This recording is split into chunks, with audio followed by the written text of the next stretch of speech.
uyu mugabo uri kubona kuri screen yawe ngo yakoze intambara mu mudugudu wose abaturage barahunga. Ibaze ko ngo yahondaguye madamu we, abashinzwe umutekano bahuruzwa, agatara cyase icyuma n'umuhoro ubugi bukasama, agagarara mu nzira ubundi agaca umurongo witwa rengarenga nkumene, abagasupo ngo ntihagire urenga umuryango anyegera, uwibeshya ndamusoza ibindi bize nyuma. Ubwo yakomezaga kurwana na madamu we, abayobozi byabanze mu nda barenga umurongo yabaciriye, babaramwatatse bagamije gutabana madamu we ngatamuhitana. Ngo yagundaguranye n'abashinzwe umutekano, nyuma yo kurumagura umugore we, ngo n'abayobozi baje akajya yisimbiza akabakubita imigeri, bamufata nabo agashaka kubaruma amatwi. Icyo cyuma no murongo uri kubona nibyo bakangishaga bagatinya kumufata bakiruka. Naho uwo mugore ubona bakomeretse ku gutwi ni Mukakabanda Marie Claire bamaze imyaka babana. Ibyo birenge ubona inyuma ye ngo n'abaturage n'abayobozi bari baje gutabara abandi bahuruye. Uyu ni inkuru nziza wafashwe nyuma yo kugira intere umugore Agatema n'abayobozi. Mu kanya gashize mu karere ka Nyamasheke inzego z'umutekano zataye muri yombi umugabo w'imyaka 57 ukekwa gukomeretsa umugore we cyane bikabije, nyuma akanatema bari baje kumufata ndetse ngakagerageza no kuruma bamwe muri bo.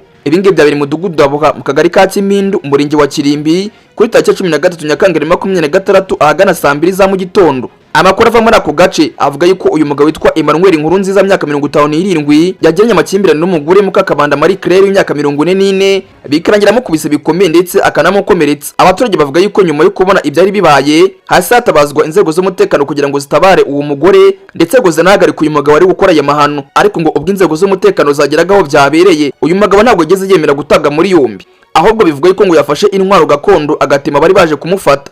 Amakuru kandi avuga yuko mu gihe bageragezaga kumwambara iyo ntwaro no kumufata yanagerageje kuruma bamwe mu bari mu gikorwa cyo kumuta muri yombi. Nyuma y'imbaraga zakoreshejwe n'inzego z'umutekano uyu mugabo yaje gufatwa ndetse akaba ari gukurikiranwa n'inzego zibishinzwe. Umugore wakomeretse ese ajyanwa kwa muganga kugira ngo ahabwe ubuvuzi, mu gihe iperereza gikomeje kugira ngo menyekane icyataye ayo makimbirane ndetse n'ibindi byose bifitanye isano n'iki kibazo. Kandi rwose ngo ni umunyarugomo. Muri iyi kesi abaturage baramushinze gukubita no gukomeretsa ku bushake, gukoresha ibikangisho ndetse no guhangana n'abashinzwe umutekano. Kugeza ubu ngubu Emmanuel bakaba bamaje kumuta muri yombi, akaba gikomeje gukurikiranwa n'inzego zibishinzwe. Abayobozi kandi base bakomeza kwibutsa abaturage ko amakimbirane no mu miryango adakwiye gukemurwa hakoreshejwe urugomo, ahubwo yuko hakwiye kwifashishwa inzego zibishinzwe kugira ngo hakumirwe ibikorwa bishobora gushyira ubuzima bw'abaturage mu kaga. Ngari nguko rero uyu mugabo Emmanuel akaba ari mu maboko ataraye, mu gihe umugore bamujyanye kwa muganga kugira ngo bamwiteho. Mbabwirana ibingibi byabiri mu karere ka Nyamasheke, naho njye bageza iyi nkuru nitwa Nyabari Obed. Iyi ngi ni soko y'amakuru waruteze amatwi. Obi time. News.